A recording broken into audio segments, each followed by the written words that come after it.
বন্ধুরা, তোমরা কেমন আছো? নিশ্চয়ই তোমরা ভালো আছো। আজ আমি গুপ্ত যুগের শিল্পকলা নিয়ে আলোচনা করব। তাহলে চলো আলোচনাটা শুরু করি। ভিনসেন্ট স্মিথ মন্তব্য করেছেন যে স্থাপত্য, ভাস্কর্য ও চিত্রকলা এই তিনটি ঘনিষ্ঠ সম্পর্কযুক্ত শিল্পকলার অসাধারণ বিকাশ গুপ্ত যুগে ঘটেছিল। গুপ্ত যুগের মনীষা যেন সহস্র শাখার বিকশিত হয়ে সাহিত্য, দর্শন, বিজ্ঞান ও শিল্পের ডালিকে ভরিয়ে দেয়। শিল্পের ক্ষেত্রে গুপ্ত যুগের অগ্রগতি তার সাহিত্যিক অগ্রগতির মতোই বিস্ময়কর ছিল। গুপ্ত যুগে স্থাপত্য শিল্পের নতুন যুগ আরম্ভ হয়। আগের যুগের স্থাপত্য ধারার সঙ্গে গুপ্ত যুগের নবধারা মিশিয়ে তাকে এক বৈশিষ্ট্য দেয়া হয়। এই বৈশিষ্ট্যের ছাপ দেখা যায় গুপ্ত যুগের গুহা মন্দিরগুলোর নির্মাণ কৌশলে। অজন্তা, এলোরা বাঘগুহার নির্মাণে পাহাড় কেটে চৈত্য ও বিহার তৈরির কৌশল গুপ্ত যুগে আবিষ্কার করা হয়। অজন্তায় মোট 28টি গুহার মধ্যে 5টি গুপ্ত পূর্বযুগের বলে মনে করা হয়।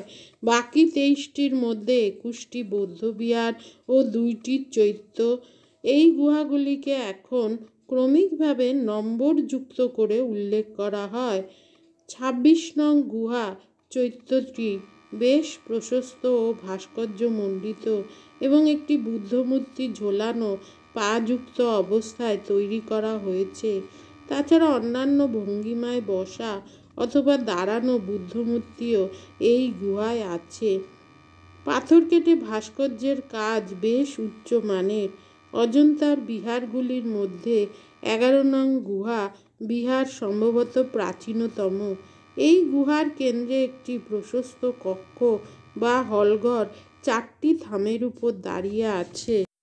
1, 2, 16, 17 নং গুহার দেয়ালে চিত্রশিল্প জগৎ বিখ্যাত। যদিও চিত্রগুলো ধর্মীয় বিষয়বস্তু নিয়ে রচিত, কিন্তু নরনারীর দৈহিক সৌন্দর্য এবং মানসিক ভাবের অসাধারণ প্রকাশ এই সকল চিত্রে দেখা যায়। 1, 2, 16, 17, 19 নম্বর গুহার চিত্রের অনেকগুলি এখন ধ্বংস হয়ে গেছে। বুদ্ধের জীবন কাহিনী ও জাতকের গল্প নিয়ে প্রধানত চিত্রগুলি আঁকা। পশু, পাখি, রাজা, রাজপ্রাসাদ, কৃষক পূর্ণভাবে এখানে উপস্থিত। এখানে বোধিসত্ত্ব, পদ্মপাণি, অবলোকিতেশ্বরের ত্রিভঙ্গ মূর্তির চিত্রটিকে অনেক সমালোচক সর্বশ্রেষ্ঠ বলে মনে করেন। মূর্তির মাথায় হীরা মুক্তা খচিত মুকুট, মুখে বেদনার করুণাঘন প্রকাশ, দৃষ্টিতেও করুণা ও বেদনা ঝরে পড়েছে, দৃষ্টি অবনত। মূর্তিটি একটি তরুণ যুবকের শরীর নিয়ে চিত্রিত। বোধিসত্ত্বের ভাবে মহাযান শাস্ত্রে বলা হয় যে জগৎবাসীকে দুঃখ কষ্টের হাত থেকে তিনি ত্রাণ করবেন। এই মূর্তিতে মনে হয় মানুষের বেদনার তিনি অংশভাগী। আর একটি চিত্র বিখ্যাত। ভিক্ষুবেশে বুদ্ধ তার পূর্বাশ্রমের পত্নী গোপা ও পুত্র রাহুলের কাছে ভিক্ষা চাইছেন। মধ্যপ্রদেশের বাঘগুহার বিহারের 9টি গুহা আছে। এই বিহারের কেন্দ্রীয় কক্ষের আয়তন 96 বর্গফুট। এই বিহারে ভাস্কর্যমণ্ডিত একটি বারান্দা আছে, যা এই বিহারের বিশেষ বৈশিষ্ট্য। বাঘগুহার বারান্দার দেয়ালে চিত্রশোভা দেখা যায়। চিত্রশৈলী অনেকটা অজন্তার ধরনের এবং বিষয়বস্তু বুদ্ধের জীবন কাহিনী। যেখানে অজন্তার চিত্রগুলি নিরাসক্তি ও বৈরাগ্যের সুরে বাঁধা, সেখানে বাঘগুহার চিত্রগুলি অনেক বেশি পার্থিব ও মানবিক। বাঘের, হাতির শোভাযাত্রার দৃশ্য অতীব বিস্ময়কর। ভূপালের হিন্দু ধর্মাবলম্বীদের গুহা মন্দির উদয়গিরি সমগ্র একটি পাহাড় কেটে তার বাইরের দিকে পাহাড় অক্ষুণ্ণ রেখে ভিতরে মন্দির তৈরি করা হয়। গুহার ভিতরের ছাদগুলিকে ধরে রাখার জন্য খোদাই করা থাম রাখা হয়। উদয়গিরির রানী গুম্ফা গুহাটি এখনও ভালো অবস্থায় আছে এবং এটি বৃহত্তম। এই বিহারের থামযুক্ত বারান্দা আছে। মন্দির স্থাপত্য। গুপ্ত যুগে মন্দির স্থাপত্যের বিশেষ শৈলী রচিত হয়। গুপ্ত যুগের আগে কোনো হিন্দু মন্দিরের ধ্বংসাবশেষ দেখা যায় না।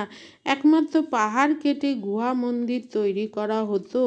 মন্দির তৈরির জন্য ইট, পাথর প্রভৃতি স্থায়ী উপকরণ এর আগে ব্যবহার হতো না। গুপ্ত যুগেই সর্বপ্রথম পাথর বা ইটের তৈরি মন্দির নির্মাণ আরম্ভ হয়। মন্দির নির্মাণের জন্য এক বিশেষ স্থাপত্য শৈলী আবিষ্কৃত হয়। প্রতি মন্দিরে 3টি অংশ থাকত। 1. সিংহ দরজা পার হয়ে প্রশস্ত অঙ্গন। 2. অঙ্গনের পর নাট মন্দির, যেখানে ভক্তজন সমবেত হতো। 3. গর্ভগৃহ, যেখানে বিগ্রহ অধিষ্ঠিত থাকত। গর্ভগৃহকে নিয়ে যে মন্দির তা নাট মন্দিরের সঙ্গে প্রশস্ত অলিন্দ দ্বারা সংযুক্ত থাকত। মন্দিরের চত্বরের চতুর্দিকে প্রশস্ত উঠান ও প্রাচীর থাকত। গুপ্ত যুগের মন্দিরের এই স্থাপত্য শৈলী মোটামুটি এখনও চালু আছে। গুপ্ত যুগে সর্বপ্রথম মন্দিরের চূড়া উঁচু করে তৈরি করার চলন হয়। গঠনভঙ্গির বিভিন্ন বৈশিষ্ট্য অনুযায়ী অধ্যাপক ষোড়শী কুমার সরস্বতী গুপ্ত যুগের মন্দিরগুলিকে 5 ভাগে ভাগ করেছেন, যথা: 1. সমতল ছাদের বর্গক্ষেত্র মন্দির ও মণ্ডপ, যথা: সাঁচির বিষ্ণু মন্দির, তিগোয়ার বিষ্ণু মন্দির, এরনের বরাহ মন্দিরের গঠন এই রীতিতে হয়। সাঁচির বিষ্ণু মন্দিরে আলো ছায়া সুষম বণ্টন লক্ষণীয়। 2. সমতল ছাদের বর্গক্ষেত্র মন্দির, কিন্তু গর্ভগৃহের চারপাশে পরিক্রমার জন্য অলিন্দ এবং সামনে মণ্ডপ, যথা: রচনা কুঠারার পার্বতী মন্দির, ভূমারার শিব মন্দির, মেঘুতির বিষ্ণু মন্দিরের কথা বলা যায়। 3. নিচু শিখরযুক্ত বর্গক্ষেত্র মন্দির, যথা: দেওঘরের দশাবতার মন্দির, ভিতরগাঁয়ের ইষ্টক মন্দির, আইহোলের দুর্গা মন্দির। দেওঘরের দশাবতার মন্দির পাথরের তৈরি ও পাথরের দেয়ালে ভাস্কর্যের কাজ। এই মন্দিরের শিখর বা ধ্বজা 40 ফুট উঁচু। মন্দিরটি উঁচু প্রশস্ত বেদি বা দেবী পটের উপর স্থাপিত। দেওঘরের মন্দিরের নির্মাণকাল অনেকের মতে 6ষ্ঠ শতাব্দী। গুপ্ত স্থাপত্যের ছায়ায় এই মন্দির তৈরি হয়। ভিতরগাঁয়ের মন্দিরের সঠিক সময় জানা যায় না। ডক্টর সরস্বতীর মতে এই মন্দির গুপ্ত যুগেই তৈরি হয়। ভিতরগাঁয়ের মন্দিরের গর্ভগৃহের গায়ে একটি পার্শ্ব প্রকোষ্ঠ দেখা যায় এবং গর্ভগৃহের সঙ্গে সংযোগের পথ আছে। ভিতরগাঁয়ের মন্দিরের নির্মাণে বুদ্ধগয়ার মহাবোধি বিহারের প্রভাব দেখা যায় বলে তিনি মনে করেন। ভিতরগাঁয়ের মন্দিরের শিখরটি পিরামিডের মতো, 4 মাঝখানে উঁচু, দুধার ঢালু অর্থাৎ ধনুকের আকারের ছাদযুক্ত আয়তক্ষেত্র মন্দির এবং মন্দিরের পিছন দিকে অর্ধবৃত্তের মতো। সোলাপুরের 13 মন্দির এবং কৃষ্ণা জেলার কপোতেশ্বর মন্দির এই শ্রেণীতে পড়ে। এই মন্দিরগুলি আয়তনে ছোট। সম্ভবত বৌদ্ধ চৈত্যগুলিকে মন্দিরে রূপান্তরিত করা হয়। এই মন্দিরগুলির শিল্প স্থাপত্য অকিঞ্চিৎকর। 5 বৃত্তাকৃতি মন্দির, যার 4 কোণে কিছু অংশ বাইরে বেরিয়ে থাকত। মণিনাগের মন্দির এই পর্যায়ে পড়ে। সম্ভবত 4র্থ ও 5ম শ্রেণীর মন্দিরগুলিতে গুপ্ত স্থাপত্যের মৌলিক চিহ্ন নেই। যাই হোক, গুপ্ত যুগের মন্দিরের বৈশিষ্ট্য: 1. তার গঠনের মাল মশলা পাথর, ইট প্রভৃতি মজবুত ও স্থায়ী দ্রব্যে তৈরি। 2. 3 মহলা মন্দিরে তৈরি। ক. সিংহ দরজা, খ. মণ্ডপ এবং গ. মূল মন্দির। এই হচ্ছে 3 মহলা মন্দির। 3 মন্দিরের ভিতর অলিন্দ অঙ্গন পরিক্রমার পথে 4 চূড়া বা শিখরে 5 সমতল ও ঢেউ খেলানো ছাদে দেখা যায়। এই মন্দির স্থাপত্যে দাবির রীতি ও নাগর রীতির প্রভাব লক্ষণীয়। উচ্চ গৃহ নাগর রীতির পরিচয় দেয়। মন্দিরগুলির উপরতলার সংকীর্ণতা দাবির রীতির আভাস দেয়। মন্দিরের ভাস্কর্য ও দাবির রীতির পরিচায়ক। গুপ্ত যুগের ভাস্কর্যের বৈশিষ্ট্য এই ছিল যে বৈদেশিক প্রভাবমুক্ত হয়ে সম্পূর্ণ ভারতীয় শৈলীতে এই ভাস্কর্য এক অসাধারণ শ্রেষ্ঠত্বে পৌঁছে যায়। এই যুগের মথুরা ও অমরাবতীর ভাস্কর্য শৈলী একটি পরিণতিতে পৌঁছে যায়। গন্ধার শিল্প কুষাণ যুগে পূর্ণতা পেয়েছিল এবং তাতে গ্রিক ও রোমান প্রভাব ছিল। গন্ধার শিল্পরীতির স্থূলত্ব ও যান্ত্রিকতা যুক্ত শিল্পীদের সৃজন শক্তি অতিক্রম করে যায়। মথুরা শিল্পরীতির পার্থিবতা ও বেঙ্গি বা অমরাবতী শৈলীর ইন্দ্রিয়তা অতিক্রম করে গুপ্ত ভাস্কর্য এক অতীন্দ্রিয় স্তরে পৌঁছে যায়। ডক্টর নিহার রঞ্জন রায় ও ডক্টর ষোড়শী কুমার সরস্বতী গুপ্ত ভাস্কর্যে এই যুগের বৈশিষ্ট্যে বিশেষভাবে দেখেছেন। ডক্টর রায়ের মতে সারনাথের বুদ্ধমূর্তি অথবা গুপ্ত যুগের দেবদেবী মূর্তির গঠনে ভাস্কর্যের বৈশিষ্ট্য প্রত্যক্ষ করা যায়। দেবতাদের মূর্তি মনুষ্যাকারে নির্মিত। দেবতার বক্ষ কপাটের ন্যায়, দেবদেবীর ওষ্ঠাধর মৃদু হাস্যে স্ফুরিত, চক্ষু অর্ধ নিমীলিত। হৃদয়ে পরম জ্ঞানের উদয় হলে তবেই এমন হয়। দেবীদের অঙ্গুলি চাপা ফুলের ডগার মতো ঈষৎ উঁচু, জানু কদলী কাণ্ডের মতো, চক্ষু সফরী বা হরিণের মতো, ভ্রুযুগল বঙ্কিম। ডক্টর সরস্বতীর মতে গুপ্ত যুগের শিল্পীরা তাদের রচনার বাইরে সৌন্দর্যের সঙ্গে অন্তরের ভাবের মিলন ঘটান। এইভাবে শিল্পে অতীন্দ্রিয়তা ও আধ্যাত্মিকতার পরিচয় পাওয়া যায়। প্রাণী, উদ্ভিদ, মনুষ্যমূর্তি ছিল শিল্পের বিষয়বস্তু। স্নায়বিক উত্তেজনা বাদ দিয়ে শান্ত সমাহিত রূপ লাবণ্য এই মূর্তিতে বিকশিত।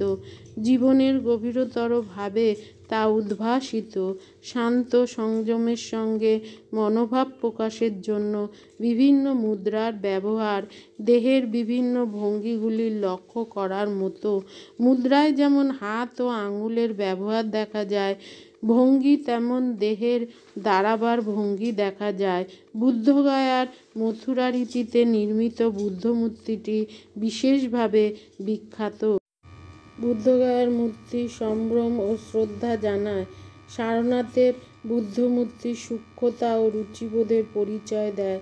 এছাড়া কোশমের শিব পার্বতী রিলিফ, দেওঘরের মন্দিরে রামায়ণের রিলিফের কাজ বিশেষভাবে উল্লেখযোগ্য। সারনাথের থেকে দেওঘরের মূর্তিগুলির পার্থক্য এই যে সারনাথের মূর্তি পরস্পর থেকে বিচ্ছিন্ন আর দেওঘর পরস্পর সংযুক্ত।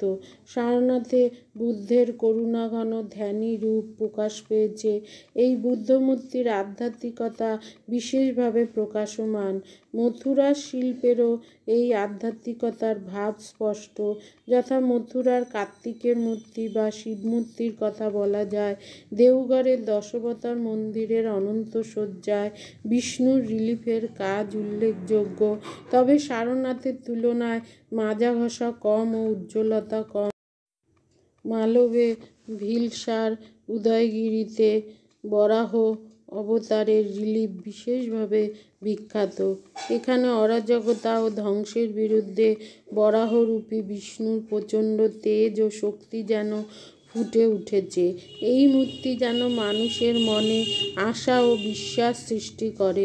ডক্টর নিহার রঞ্জনের মতে এই বরাহ মূর্তি খ্রিস্টপূর্ব 2য় শতকের ভাস্কর্যের সঙ্গে খ্রিস্টীয় 6ষ্ঠ শতকের বাদামি এলোরার ভাস্কর্যের যোগসূত্রের কাজ করছে।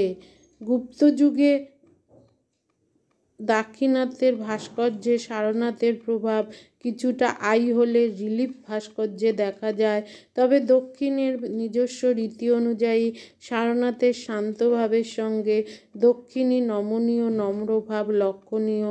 কানহেরির গুহা ভাস্কর্যে সারনাথের মৃদু প্রভাব দেখা যায়। সারনাথের তরল কমনীয় শান্তভাব এখানে অনুপস্থিত বলা যায়। মূর্তিগুলির ভঙ্গি কঠিন। বাদামি গুহার ভাস্কর্যেও ভামা ও কার্লের রীতির পূর্ণ বিকাশ দেখা যায়। চিত্রকলা গুপ্ত চিত্রকলার অভূতপূর্ব বিকাশ অজন্তার গুহায় গায়ে দেখা যায়। 16 ও 17 নম্বর গুহায় কয়েকটি অসাধারণ চিত্র আছে। গুপ্ত যুগের চিত্রকলা ধর্মীয় বিষয়কে অতিক্রম করে মানুষের জীবনের নানা দিক নিয়ে রচিত হয়। চিত্রগুলিতে বাস্তব জীবনের ছাপ বহুল পরিমাণে দেখা যায়। বুদ্ধের জীবনকে অবলম্বন করেও বহু প্রাচীর চিত্র আঁকা হয়। অজন্তা ছাড়া বাঘ গুহার চিত্রগুলির বর্ণ সুষমা ও নরনারীর দৈহিক সৌন্দর্য বিশেষভাবে লক্ষণীয়। ধাতু শিল্প গুপ্ত যুগে ধাতু শিল্পের বিকাশও কম উন্নত ছিল না। দিল্লির মেহরৌলিতে রাজা চন্দ্রের নামে যে লৌহস্তম্ভ দেখা যায় তাতে কখনো মরিচা পড়েনি। এই স্তম্ভের মসৃণতা ও ঔজ্জ্বল্য দেখে প্রথমে এটি লোহার বলে অনেকে বিশ্বাস করতে পারে না। অধুনা ডক্টর ভার্গব নামে প্রত্নতত্ত্ববিদ এই অভিমত দিয়েছেন যে মেহরৌলির লৌহস্তম্ভ ও কুতুব মিনার গুপ্ত যুগেই তৈরি হয়েছিল। এই মিনারটি মানমন্দির হিসাবে কাজ করত। পরে সুলতানি যুগে ইলতুৎমিশ এটিকে কুতুব মিনার বলে নামকরণ করেন। এই মত এখন সকল ঐতিহাসিক স্বীকার করেননি। গুপ্ত যুগের তৈরি ব্রোঞ্জ ও তামার মূর্তিগুলিরও এ যুগের ধাতু শিল্পের উন্নতির পরিচয় দেয়। আজ আসি, দেখা হচ্ছে পরবর্তী ভিডিওতে।